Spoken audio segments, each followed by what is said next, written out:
ألف مبروك للمنتخب الوطني المغربي، صراحة فوز يستحق الإخوان. والله العظيم إلا متعونا ونشطونا وفرحونا هاد المغاربة هادو. الكرة وما أدراك ما الكرة، يعني متعونا وعجبونا في السعودية. أنا بالنسبة لي كمشجع مغربي فزتوا على السعودية، ما بقيت باغي والو، لا كاس لا والو. عمنا فزتوا لنا على السعودية، صافي بارك عليكم. غير هنا وحبسوا مني، قريتوهم الكرة، اعطيتوهم درس في كرة القدم، يعني الكرة وما أدراك ما الكرة.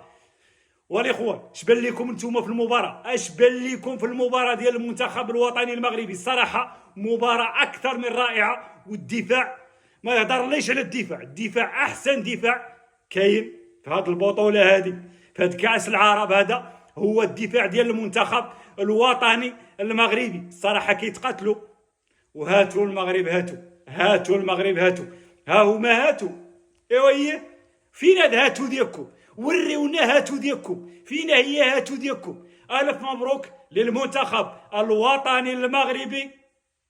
والصراحه بالنسبه لي كمشجع مغربي كنقولها للمره الثانيه، من غلبتوا السعوديه بركه. انا بالنسبه لي ما بغيت كاس. تحياتي لكم والف مبروك للمنتخب الوطني المغربي.